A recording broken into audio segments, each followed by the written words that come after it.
क्या आप भी अपने घर की छत पर मूली उगाना चाहते हैं?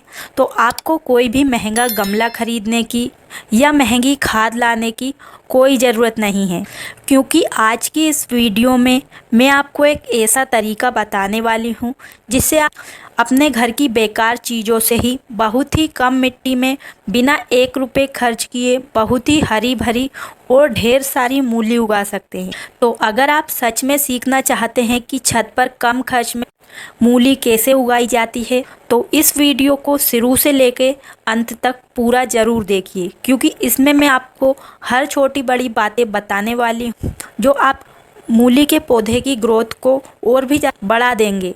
तो चलिए बिना देर किए शुरू करते हैं। तो मेरा नाम है उर्मिला, आपका स्वागत है हमारे YouTube channel village terrace garden में, जहां पर मैं दिखाती हूं बहुत ही कम बजट में छत पर सब्जियां उगाने के आसान तरीके। अगर आप पहली बार हमारे वीडियो देख रहे हैं तो हमारे चैनल को सब्सक्राइब करें और वीडियो को लाइक करें, ताकि आपको लगातार इस तरीके की वीडियो देखने के लिए मिलती रहे। तो चलिए, सबसे पहले हमें मूली उगाने के लिए चाहिए हो मूली के बीज। तो मूली के बीज आप किसी भी लोकल मार्केट से आसानी से सस्ते में ले सकते हैं और इसे ऑनलाइन मंगाने की ज़रूरत नहीं है। अगर आप इन्हें ऑनलाइन मंगवाते हैं तो ये बहुत ही महंगा पड़ेगा।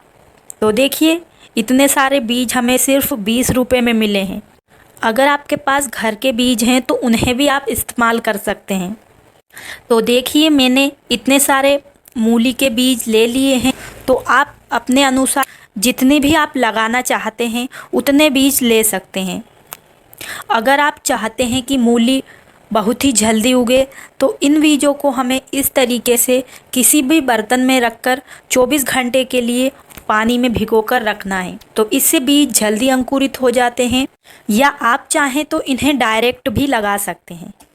तो अब हमें इन्हें 24 घंटे के लिए रख देना है। तो चलिए, अब मैं आपको दिखाती हूँ कि बिना गमले या ग्रो बैग के हम मूली को किस तरीके से उगाएंगे। तो देखिए, मैंने ली है ये एक कार्डबोर्ड की पेटी। तो इस तरीके के कार्डबोर्ड के बॉक्स हमारे घर पर कहीं ना कहीं पड़े ही रहते हैं। तो आपके पास कोई भी इस तरीके की पेटी है तो उसका इस्तेमाल कर सकते हैं, या इसके अलावा आप बहुत सी ऐसी चीज़ें होती हैं जिनका इस्तेमाल करके आप बहुत ही अच्छी उनमें सब्जियां उगा सकते हैं। तो आप चाहें तो टूटी फूटी बाल्टी ले सकते हैं, या बोरी के भी ग्रो बैग बनाकर उनका भी इस्तेमाल कर सकते हैं। तो इस तरीके से हमारे छत पर कोई ना कोई वेस्ट मटेरियल तो पड़ा ही रहता है, चाहे वो बाल्टी हो, टब हो, या कोई बोरी हो, या इस तरीके के कार्डबोर्ड। तो आप इनका इस्तेमाल करके उनमें बहुत ही अच्छे से पत्तेदार सब्जी और दूसरी सब्जियां भी उगा सकते हैं। तो जब भी आप इस तरीके से किसी भी पेटी का इस्तेमाल करें कार्डबोर्ड की, तो उसमें हमें डायरेक्ट मिट्टी नहीं भरना है। सबसे पहले हमें एक पॉलीथीन को इसमें अच्छे से लपेट देना है, ताकि जो ये कार्डबोर्ड है वो ख़राब ना हो और लंबे टाइम तक चल सके। तो इस तरीके की कार्डबोर्ड की पेटी में आप 1 महीने में उगने वाली सब्जियां लगा सकते हैं, यानी कि आप पत्तेदार सब्जी लगा सकते हैं, या इस तरीके से मूली लगा सकते हैं, धनिया, पालक, मेथी, ये सब्जियां इसमें बहुत ही अच्छे से हो जाती है। तो देखिए, हमने इस पेटी में नीचे एक छेद भी बनाया है, ताकि जो भी एक्स्ट्रा पानी हो वो निकल जाए। तो इसे हमने चारों तरफ इसी तरीके से पॉलीथीन से पैक कर दिया है और नीचे से इसमें टेप लगा दी है, ताकि ये अच्छे से चिपक जाए और बार बार निकले ना। तो मूली उगाने के लिए आप गमला या ग्रो बैग ले रहे हैं, या कोई भी इस तरीके की पेटी ले रहे हैं, तो उसकी गहराई लगभग 12 या 15 इंच की होना चाहिए, क्योंकि जो मूली है वो जड़ वाली सब्जी है, तो उसे मिट्टी की ज़्यादा ज़रूरत पड़ती है। और जब भी आप मूली लगाएं तो कोशिश करें कि चौड़ाई वाला गमला या ग्रो बैग लें, जिससे हम इसमें ज़्यादा से ज़्यादा पौधे लगा सकें। तो अब हमें इसमें नीचे थोड़ी सी मिट्टी डालना है, ताकि ये पॉलीथीन अच्छे से इसमें जम जाए। अगर आप 12 इंच से बड़ा ग्रो बैग ले रहे हैं तो उसे आप बहुत ही कम मिट्टी से भी भर सकते हैं। तो इसके लिए हमें चाहिए होगा कुछ इस प्रकार का ढेर सारा कचरा। तो गमले या ग्रो बैग को भरने के लिए आप घर का किचन वेस्ट जैसे सब्जियों के छिलके, सूखी टहनियाँ, पत्ते, पेपर या कार्डबोर्ड टुकड़े सब चीज़ों को डाल सकते हैं जिनका खाद बन सकता है। पेड़ पौधों की पत्तियाँ, घास वगैरह, तो आप चाहें तो इन्हें सुखाकर भी डाल सकते हैं, या अगर आप बिना सुखाए भी डाल रहे हैं तो पहले आप एक लेयर मिट्टी की बनाएं, फिर उसके ऊपर कचरा डाल मिट्टी की लेयर बनाएं और बीच बीच में सूखी चीज़ यानी कार्डबोर्ड के टुकड़े या सूखे हुए पत्ते ज़रूर मिलाएं। तो इन सभी चीज़ों की धीरे धीरे खाद बनती रहेगी और मूली की ग्रोथ भी बहुत ही शानदार होगी। तो मैं सभी ग्रो बैग में इसी तरीके से भरती हूँ। मैं मूली के अलावा जो भी लौकी, करेला, टमाटर, बैगन जो भी ग्रो बैग भरती हूँ इसी तरीके से भरती हूँ। और पत्तेदार सब्जी अगर आपकी है तो उसे तो आप पूरा कचरे से भर सकते हैं, ऊपर से थोड़ी सी ही मिट्टी डाल देंगे तो वो आसानी से उसमें हो जाती है। तो हमने अभी फिक्स साइज का गमला लिया है, तो ये हमारी जो पेटी है उसकी गहराई जो मूली लगाने के लिए चाहिए उतनी ही है। तो वैसे मैं जो भी गमला या ग्रो बैग लेती हूँ बड़ा साइज का ही लेती हूँ ताकि मैं उसमें खाद बना सकूँ। तो अगर आप बड़े साइज का ले रहे हैं तो उसमें आप नीचे आधा वेस्ट डाल सकते हैं और आधी मिट्टी डाल सकते हैं, लेकिन मैंने इस पेटी के अंदर थोड़ा ही वेस्ट मटेरियल डाला है, बाकी मिट्टी डाली है, क्योंकि जो मूली होती है उसे मिट्टी की ज़रूरत होती है और खाद हमारा 1 महीने के अंदर तो बनता नहीं है, तो वो धीरे धीरे ही बनता है।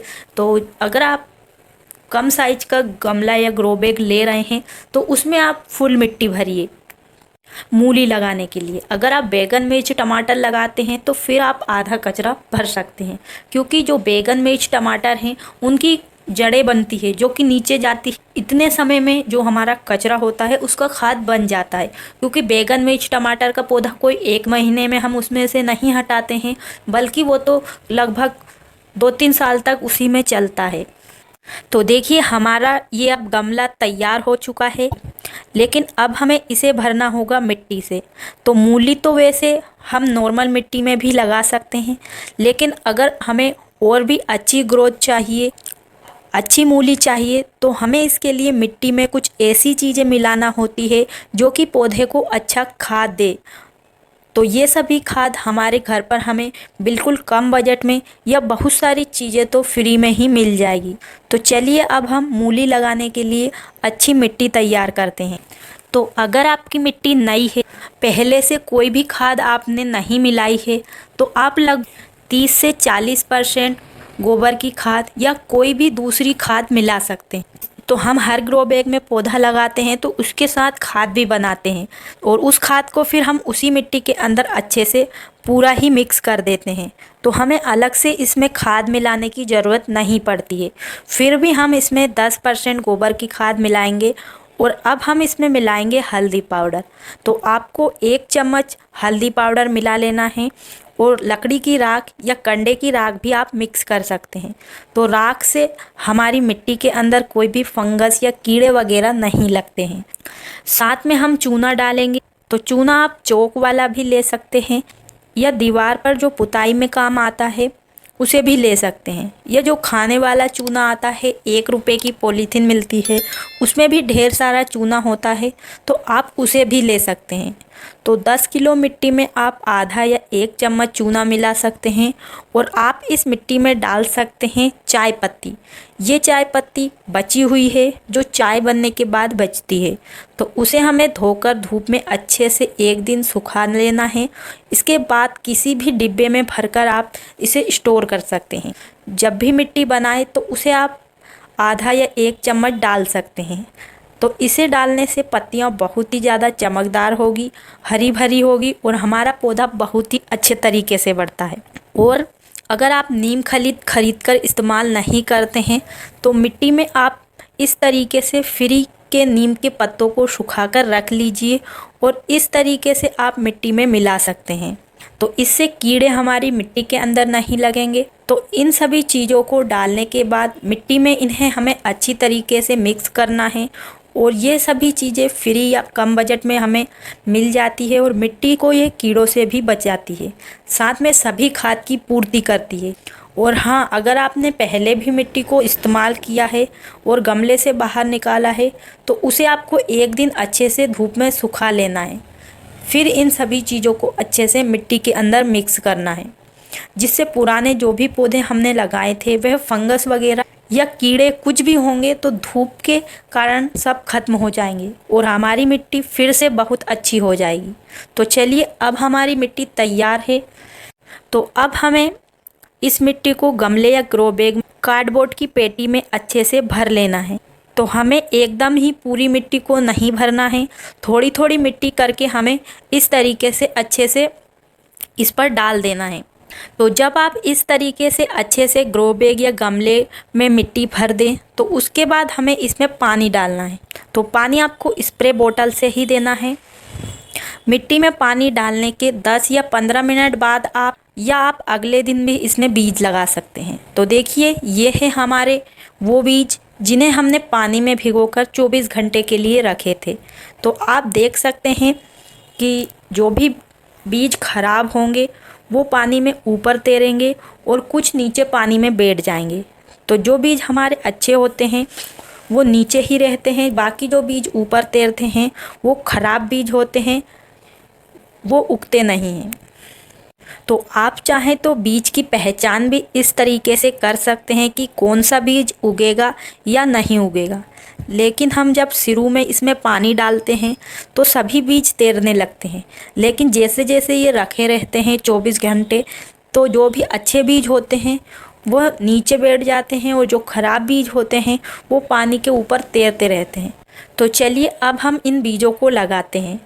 तो बीज लगाने से पहले हमें मिट्टी की हल्की गुड़ाई कर लेना है, क्योंकि जब हम पानी डालते हैं तो मिट्टी एकदम से जम जाती। तो हमने इस तरीके से मिट्टी की अच्छे से गुड़ाई कर ली है। तो अब हमें इसके अंदर इन बीजों को लगाना है। तो ये एक जड़ वाली सब्जी है मूली, ज़्यादा पास पास बीजों को नहीं लगाना है। तो हम एक लाइन में लगभग 3 बीज लगा रहे हैं। तो इस तरीके से लगभग हम इसमें 10 से 12 बीज लगाएंगे। तो थोड़े ज़्यादा ही लगाने हैं, क्योंकि कभी कभी कुछ पौधे ख़राब भी हो जाते हैं और कुछ बीज उग भी नहीं पाते हैं। तो अगर सभी बीज अच्छे से उग आते हैं तो हम बीच में फिर इनके पौधे हटा सकते हैं, क्योंकि अगर हम पास पास ज़्यादा बीज लगा देंगे तो मूली को फैलने की जगह नहीं मिलेगी और फिर जो हमारे पौधे हैं एक भी अच्छे से नहीं बढ़ पाएगा। तो इसलिए आपको ये पौधे लगाते समय ज़रूर ध्यान देना है। और हमें ज़्यादा गहराई पर भी बीज को नहीं लगाना है। और लेकिन ध्यान रखिए कि बीज एक दूसरे से ज़्यादा पास पास ना हो। अगर पास पास बीज लग जाएंगे तो पौधे तो उगाएंगे, लेकिन बाद में पौधे बड़े होंगे, मूली बनेगी वो अच्छे से नहीं बन पाएगी। तो बीज अभी तो हमें ज़्यादा लगाना है। और मूली आप जब भी लगाएं, बड़े गमले में या छोटे गमले में, हमेशा लाइन बनाकर लगाएं। पानी देने में भी फ़ायदा होगा। देखिए, इस तरीके से मैंने सभी बीजों को बहुत ही अच्छे तरीके से लगा दिया है और अब हमें इन्हें मिट्टी से अच्छे से ढक देना है, ताकि बीज अच्छे से इसमें सेट हो सके और अच्छे से उग सकें। साथ में अगर बीज अच्छे से नहीं ढके तो कोई भी चिड़िया या पक्षी इन्हें उठाकर ले जाएगा, फिर हम देखते रहेंगे बीज उगा ही नहीं। तो मिट्टी से ढकने के बाद हमें अच्छी तरीके से इसमें एक बार और पानी देना है। तो आप इस तरीके की स्प्रे बोतल से ही पानी दें, क्योंकि अगर हम किसी तेज़ धार से पानी देंगे तो जो भी बीज है वो सब बहकर एक जगह इकट्ठे हो जाएंगे। तो आप इस तरीके की स्प्रे बोतल ही अपने घर पर बना सकते हैं, बहुत ही आसान तरीके से। तो किसी भी पानी या कोल्ड ड्रिंक की बोतल के ढक्कन के ऊपर आपको छोटे छोटे ढेर सारे छेद बना लेना है और इस तरीके से आपकी बहुत ही शानदार स्प्रे बोतल बनकर तैयार हो जाएगी, बिल्कुल फ्री में। और मूली के बीज लगाने के लगभग 5 से 7 दिन में ये अंकुरित हो जाते हैं, यानी कि छोटे छोटे पत्ते हमें दिखाई देने लगते हैं। और 30 से 45 दिनों में हम मूली निकालने के लिए भी मिल जाती है। तो लगभग 1 या 1.5 महीने में ये पूरी तरीके से बनकर तैयार हो जाती है और मूली बिना किसी झंझट के उग जाती है। ना ज़्यादा इसमें बीमारी लगती है और ना ही हमें ज़्यादा देखभाल करने की ज़रूरत होती है। और बस ध्यान रखना है, ज़्यादा पानी नहीं देना है, सिर्फ मिट्टी में नमी रहना चाहिए। और मिट्टी को हमें हर 7-8 दिन में थोड़ी गुड़ाई भी करना है ताकि ये पूरी तरीके से जमे ना। अगर आप इस तरीके से मूली को अलग से गमला या ग्रो बैग नहीं दे सकते तो जो भी आपके पास गमले हैं जिनमें पहले से पौधे लगे हुए हैं तो उसमें भी आप एक मूली के बीज डाल सकते हैं। तो जैसे आपके बैगन, मिर्च, टमाटर लगी हुई है तो उन गमलों के पास भी आप 1-2 बीज मूली के डाल सकते हैं। तो ये वहाँ पर भी आसानी से हो जाएंगे क्योंकि साइड में बहुत सारी जगह होती है और आपके बैगन, मिर्च, टमाटर के पौधे को भी इससे कोई नुकसान नहीं होगा। अगर आप इस तरीके से पूरे ग्रो बैग में लगाएंगे तो आपको मूली अलग से लगाने की ज़रूरत नहीं पड़ेगी। सब ग्रो बैग में आपको एक मूली निकालने के लिए मिल जाएगी, तो फिर आप अलग से लगाने की सोचेंगे ही नहीं। तो मैंने अभी तो इसमें कुछ मूली के बीज लगा दिए हैं और कुछ मेरे पास बचे हैं, तो मैं इन्हें इसी तरीके से लगाने वाली हूँ। तो इससे हमें अलग से भी मेहनत नहीं करनी पड़ेगी। जो बड़े पौधे को खाद वगैरह मिलेगा उसी मिट्टी में ये पौधे भी उगेंगे। तो उम्मीद है आपको आज की वीडियो पसंद आई होगी। अगर आपको ये वीडियो ज़रा भी काम की लगी हो तो एक लाइक ज़रूर करें और नीचे कमेंट करके बताइए अगली बार आपको किस सब्ज़ी पर वीडियो चाहिए। और अपने दोस्तों और परिवार के साथ भी वीडियो को ज़रूर शेयर करें ताकि वे भी अपने घर पर पड़े हुए वेस्ट मटेरियल का इस्तेमाल करके बिल्कुल कम बजट में ऑर्गेनिक सब्जियां उगा सकें। और इस वीडियो से संबंधित आपका कोई भी सवाल या सुझाव है तो वो भी कमेंट बॉक्स में लिख सकते हैं, आपको रिप्लाई ज़रूर मिलेगा। और अभी तक आपने चैनल को सब्सक्राइब नहीं किया है तो चैनल को भी ज़रूर सब्सक्राइब करें ताकि आपको छत पर बहुत ही कम बजट में सब्जियां उगाने से जुड़े वीडियो मिलते रहें। तो आज के लिए बस इतना ही, मिलते हैं किसी नई वीडियो में नई जानकारी के साथ। तो तब तक के लिए खुश रहिए और ऑर्गेनिक सब्जियां अपने घर की छत पर बहुत ही कम बजट में उगाते रहिए। धन्यवाद।